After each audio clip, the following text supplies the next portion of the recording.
آپ نے جنرل ضیاء الحق کے مرشا کی بات کی، میں تھوڑا سا آپ کو پیچھے اگر لے جاؤں، مجھے یہ بتائیے گا کہ جب نوجوان فضل الرحمان سیاست میں آ رہا تھا، اس وقت اچانک مفتی صاحب کی رحلت ہو گئی تھی اور آپ کو میرے خیال میں شاید ہنگامی طور پر اترنا پڑا تھا، تو آپ کے پاس دو راستے تھے۔ ایک بڑا اچھا راستہ تھا کہ آپ حکومت کی حمایت کر کے آرام سے 5-6 سال گزار لیتے، آپ نے اپوزیشن کا ساتھ دینے کا راستہ چنا تھا، اس کی وجہ کیا ہوئی اور اس فیصلے پہ کبھی آپ کو پریشانی تو نہیں ہوئی تھی؟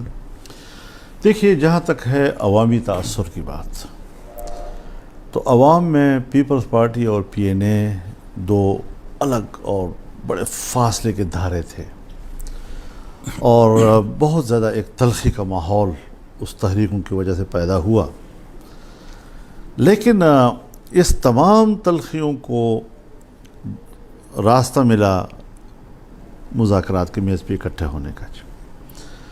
مذاکرات کی میز پر جو کچھ طے ہوا اس میں کوئی نکتہ باقی نہیں رہا تھا۔ میں تو یہ بھی کہنا چاہتا ہوں کہ غیر ضروری طور پر کل صبح دستخط کر لیں گے، اس کی ضرورت بھی نہیں تھی۔ اسی وقت دستخط ہو جاتے اور اناؤنس ہو جاتا تو شاید امکان ہے کہ ہم بچ جاتے، لیکن وہ بھی انہوں نے اس کا فائدہ اٹھایا چند گھنٹے کی۔ اب ظاہر ہے کہ میرے والد صاحب کی جو رائے تھی حضرت مفتی صاحب رحمہ اللہ کی، وہ واضح طور پر تھی کہ ہر چند کے بھٹو سے بھی اختلاف، ہر چند کی پیپلز پارٹی سے بھی اختلاف، ہر چند کے دونوں کے کارکنوں کے بیچ میں تلخیوں کی بھی ایک حقیقت تھی، عوامی سطح پر بھی ہم بہت تقسیم تھے۔ ایک چیز جو ان کے اندر کھٹک رہی تھی کہ بھئی میری تو ایک کمٹمنٹ ہے۔ میں نے الیکشن پہ اعتراض کیا تھا، میں نے اس کے نتائج پہ اعتراض کیا تھا، میں نے دوبارہ الیکشن کے معاملے پر مذاکرات کر لیے، ہم ایک اتفاق رائے پر پہنچ گئے، مصلحت کے لیے 2-4 مہینے، 6 مہینے، 8 مہینے آپ ٹھیک ہے کمپرومائز بھی کر سکتے ہیں، لیکن کیا مستقل اپنی کمٹمنٹ سے دستبردار ہو جائے، یہ ان کے لیے قابل قبول نہیں تھا۔ چنانچہ اپنی وفات سے کوئی 1 سال پہلے انہوں نے اپنی رائے جو ہے وہ واضح کر دی، اور پھر وہ تمام پارٹیوں کے درمیان رابطے ہوئے۔ وہ سارے رابطے جو ہیں کراچی میں ہوئے جب آپ حج پہ جا رہے تھے، اور تمام اصول آپس میں طے کر لیے گئے، لیکن وہ ان کی زندگی نے وفا نہ کی اور اللہ کو اپنی جان حوالے کر دی۔ ایک اندھیرا چھا گیا، سارے ایجنڈے معطل ہو گئے، ساری چیزیں۔ لیکن جمعیت علماء اسلام نے اس بات پر زور دیا کہ نہیں، وہ جو کمٹمنٹ تھی اور تمام پارٹیوں سے جو مذاکرات تھے اس کو ہمیں ایک نتیجے پر پہنچانا چاہیے۔ ہر چند کے ہماری جماعت کے اندر بھی اس پر بات شروع ہو گئی، اور کافی اس میں جماعت کے اندر بھی مشکلات پیدا ہوئیں، لیکن بہرحال ہم اس تحریک کا حصہ بنے۔ اور اسی لیے کہ مفتی صاحب سمجھتے تھے کہ میری جو کمٹمنٹ تھی وہ اس کے لیے میں اللہ کو جواب دہ ہوں، اور وہ عوام کے ساتھ تھی، وہ پبلک کے ساتھ تھی، دوبارہ الیکشن کرانے کی بات تھی، اور ہم طے کر چکے ایک دوسرے کے ساتھ، تو پھر ہم ماشاء اللہ کو سپورٹ کیسے کر سکتے ہیں؟ تو اس کو ہم نے فالو کیا، اس کے لیے ہم نے 5 سال 6 سال جیلیں بھی بھگتی، اس کے لیے ہم ہر مشکل کو سینے سے بھی لگایا، لیکن اس کمٹمنٹ کو پورا کیا، اور بالآخر پاکستان میں ایک نیا نظام وجود میں آیا۔ اب ظاہر ہے کہ ہمارا سیاسی نظام بہرحال اس وقت تک اتنا آزاد نہیں ہے کہ جتنا جمہوری دنیا میں ہونا چاہیے، اور ایک حالہ اس کے گرد ہمیشہ رہتا ہے جو ہماری سیاست کو کنٹرول کر لیتا ہے۔ تو ہم یہ سمجھتے ہیں کہ نہیں، ہمیں آئین کی پیروی کرنی چاہیے۔ آئین پاکستان وہ ایک میثاق ملی ہے، پورا ملک اسی کی بنیاد پر اکٹھا ہے اس وقت، اور اگر وہ بیچ سے چلا جائے تو شاید پھر ملک کو دوبارہ اکٹھا کرنا جو ہے یہ شاید مولانا صاحب، آپ کی سیاسی جدت بڑی طویل ہے، MRD سے لے کے PDM تک، آپ نے مشکل لمحات بھی دیکھے، آپ نے آسانیاں بھی دیکھیں، آپ کی سیاسی زندگی کے کٹھن ترین لمحات کون سے رہے؟ میرے خیال میں میرے 42 سال کٹھن رہے 2000 یعنی 1980 کے بعد 88 تک تو میں جیلوں میں کبھی جا رہا ہوں، کبھی آ رہا ہوں، سفر اور ایسا سفر کہ دن اور رات کا فرق بھی ختم ہو گیا. یہ بھی معلوم نہیں تھا کہ ہماری رات کہاں گزر رہی ہے. ہم پہاڑوں سے گزر رہے ہیں, ہم صحراؤں سے گزر رہے ہیں, ہم جنگل سے گزر رہے ہیں, کہاں سے گزر رہے ہیں. اور انتہائی مشکل حالات میں ہم نے ان حالات کا مقابلہ کیا. اور پھر 88 میں الیکشن ہوئے, میں الیکشن میں اسمبلی میں آیا. اس کے بعد ایک پارلیمانی زندگی کا ہمارا آغاز ہوا.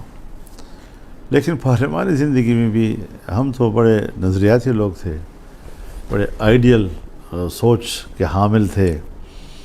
لیکن جب ہم ایوان میں آئے تو ہم نے اپنی مشکلات رفتہ رفتہ وقت کے ساتھ ساتھ دیکھی کہ نظریے کے لیے, نظریاتی سیاست کے لیے, اصول کی سیاست کے لیے کتنی مشکلات ہیں, اور اصل قوت کن کے ہاتھ میں ہے, اور ہم نے کس حکمت کے ساتھ ان حالات کا مقابلہ کرنا ہے. تو سخت موقف سے ہم تھوڑا تھوڑا حالات کے جبر کے تحت مصلحتوں کی طرف بھی آئے, اور کوشش کی کہ کسی شدت کی بجائے ہم دلیل, مصلحت اور ایک سیاسی رویے کے ساتھ حالات کا مقابلہ کریں. تو اسی میں ہم چل رہے ہیں ابھی تک. سیاست جب شروع کی گئی, وسائل کم تھے, مواصلاتی رابطوں کی کمی تھی, اب تو بہت آسانیاں ہو گئی ہیں. تب کی سیاست مشکل تھی کہ اب سیاست مشکل ہو گئی ہے؟ حضرت, وسائل آپ کے پاس تھوڑے ہوں یا زیادہ, مسئلہ ہے اس کے استعمال کا. ہمارے پاس اس وقت تھوڑے وسائل تھے, اور ہم بغیر کسی پروٹوکول کے, کوئی حفاظتی گارڈ کے, تنہا ایک گاڑی میں سفر کرتے تھے اور پورے ملک کا سفر کرتے تھے, اور کوئی ایئر کنڈیشن گاڑی نہیں تھی ہمارے ساتھ. اور پھر جتنا بھی لمبا سفر کریں, کراچی پہنچ گئے, حکم ملا کہ آپ کراچی سے نکل جائیں, سندھ سے نکل جائیں, پکڑ کر جہاز میں بٹھایا اور واپس بھیج دیا. پنجاب میں جاتے ہیں, وہاں گرفتار ہو کر واپس بھیج دیا. جی اتنا لمبا سفر کر کے کوئٹہ پہنچے, وہاں فوراً گرفتار کر کے وہی واپس جاؤ. تو ان وسائل میں بھی ہم نے کام کیا ہے, اور اس کی جو مشکلات تھی وہ بھی ہمارے سامنے تھیں. اور ظاہر ہے کہ پھر اس کے بعد اللہ سے بھی یہی ہم درخواست کرتے تھے کہ الہ العالمین ہمارے آزمائش کو کم کر, ہمارے مشکلات کو دور فرما. اور اللہ رب العزت نے پھر حالات کو تبدیل بھی کیا. آج کے ماحول بالکل اس سے مختلف ہے. آج وہ صوبہ جس میں میں اور آپ بیٹھے ہوئے ہیں اس وقت, یہ وہ صوبہ ہے کہ جہاں پر پشتون اکثریت ہے, اور یہ وہ صوبہ ہے کہ جہاں پر سب سے زیادہ مضبوط پشتون کلچر ہے.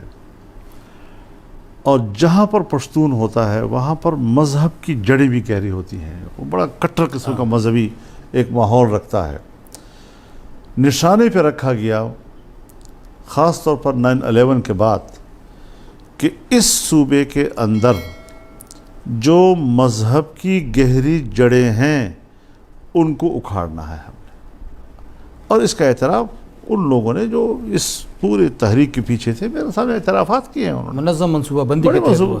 اور 15 سال NGOs کے ذریعے کام کیا گیا. اور گاؤں گاؤں, گھر گھر میں NGOs کس طرح اندر داخل ہوئیں, بظاہر کون سا عنوان لے کر آتی تھیں, اور لوگوں کے گھروں میں جا کر ان کو کس طرح ان کے ذہن سازی کرتی تھی. اور بالکل یہ پس منظر میں نظر نہیں آ رہے ہوتے تھے اور اندر کام کر رہے ہوتے تھے. تو آج آپ دیکھ رہے ہیں اس کے نتائج کیا ہیں. اس کے نتائج ہماری نوجوان نسل کی بے راہ روی, اور اس بے راہ روی کی قیادت عمران خان. اور مجھے کہا گیا کہ اگر ہم نے آپ کے صوبے کی تہذیب کو تبدیل کرنا ہے, ہم نے نئی نسل کو اپنے مذہب سے اور اپنی تہذیب سے دور کرنا ہے, تو پھر اس کے علاوہ ہمارے پاس اس سے مناسب اور آدمی نہیں تھا جی. اس لیے آپ کو صبح ہم نے اس کے حوالے کر دیا جی. اب اس مشکل سے ہم نے کیسے نکلنا ہے؟ بڑے تحمل کے ساتھ, برداشت کے ساتھ ہم نے آگے جانا ہے. ہم نے اپنی نوجوان نسل کو بھی کنونس کرنا ہے, اس کو اعتماد میں لینا ہے. اور وہ نوجوان ہوتا ہے وہ جلد بات کو قبول کرتا ہے. اگر ایک شخص مسلمان ہے اور آپ اس کو کہہ دیں کہ بھئی یہ ہے اسلام کے تقاضے, اگر ایک شخص پشتون ہے یا اس خطے کی تہذیب ہے اس کے پاس, یا گندہارا تہذیب ہے ہمارے پاس, دریائے سندھ کے آر پار کی تہذیب ہے, اس کو ذرا بتانا ہوگا کہ قومیں تہذیب کی تسلسل کے ساتھ قائم رہتی ہیں جی. جس وقت آپ کے اندر سے عقیدہ چلا جائے اور جس وقت آپ کے اوپر سے تہذیب کی چادر نوچ لی جائے تو تب جا کر پھر آدمی حیوان بنتا ہے. محض نیوٹرل بننے سے جانور نہیں بنتا. مولانا صاحب کسی چینل پہ میں نے آپ کا ایک شعر، آپ ہر داغ ہے اس دل میں بجز داغ ندامت، اس کا مطلب ہے شعر و شاعری سے بھی شغف آپ نے رکھا ہوا ہے. میں اندر شاعر نہیں ہوں اور شعر کا ذوق ہے. یعنی اگر کوئی میرے سامنے شعر پڑھے اور وہ اس کے وزن کا قتل کرے تو میرے سامنے وہ بڑا جرم ہوتا ہے. میں اس پر بہت جلدی جو ہے وہ رد عمل دیتا ہوں پھر. تو کوئی اپنی پسند کا کوئی شعر جاتے جاتے ابھی تو مجھے اگر مجھے بتاتے تو میں ذرا تھوڑا سا ذہن کو پیچھے لے جاتا، لیکن کوئی اس وقت ایسے ذہن میں اس وقت شعر نہیں ہے. ورنہ شعر جو ہے وہ بہرحال اگر مثلا اگر ایک آدمی، شعر ایک فن ہے اور وہ فن بھی ایسا نہیں کہ آپ کسب کے ذریعے سے، اکتساب اور محنت کے ذریعے سے حاصل کرتے ہیں. وہ اندر کا ایک ملکہ ہے اور اس ملکے سے آپ وہ خدا داد ایک صلاحیت ہوتی ہے جو آپ حاصل کرتے ہیں اور اس کے ذریعے سے بڑے بڑے شعراء پیدا ہوئے ہیں. آپ ان کے خیالات سے اختلاف کر سکتے ہیں لیکن اس فن کی مہارت جو اللہ نے ان کو دی ہے اس سے اختلاف نہیں کر سکتے. آپ احمد فراز سے اختلاف کر سکتے ہیں، آپ فیض سے اختلاف کر سکتے ہیں، آپ اقبال سے اختلاف کر سکتے ہیں، آپ مرزا غالب سے اختلاف کر سکتے ہیں، لیکن شعر کی دنیا میں جو ان کا مقام ہے آپ اس سے انکار نہیں کر سکتے. شکار کا کبھی شوق کیا ہے جی آپ نے؟ شوق تو نہیں کیا، اور اگر تھا بھی تو اصل بات یہ ہے کہ میری جو جوانی گزری ہے نا، اب آپ مجھے بتائیں کہ میرے والد صاحب رحمہ اللہ کا جب انتقال ہوا تو میں 27 سال کا تھا. اب 27 سال میں جب آدمی پاکستان کی پالیٹکس پہ آ جائے اور وہ بھی کسی لوکل لیول کی پالیٹکس نہیں، ملکگیر پالیٹکس میں، آپ مجھے بتائیں کہ اس نے اپنی جوانی سے کیا لذت حاصل کی ہوگی. اس نے کیا جوانی انجوائے کی ہوگی. لیکن یہ ہے کہ اسی میدان میں پھر ہم نے پوری جولانی جو ہے وہ سیاحت کا شوق تو آپ نے رکھا ہوا ہے. سیر و سیاحت کو اور شکار کو اور بہت سی چیزوں کو دل چاہتا ہے کہ آدمی کرے، لیکن یہ ہے کہ میرا جو زندگی کا میدان ہے اس نے مجھے اس کے لیے فرصت نہیں دی. اور دل نے بہت چاہا. اب ظاہر ہے جی کہ آپ کا دل بہت چاہتا ہے اور آپ ایک عظیم مقصد کو سامنے رکھ کر وہ نہیں کر پاتے، اس کو بھی تو قربانی کہتے ہیں نا. دل و دماغ کی لڑائی میں پھر آپ کس کا ساتھ دیتے ہیں؟ دل و دماغ کی لڑائی میں پھر میں دل کا ساتھ دیتا ہوں جی. کیونکہ دل جو ہے وہ بنیاد بنتا ہے اور دل پھر اپنا فیصلہ دماغ کے حوالے کرتا ہے.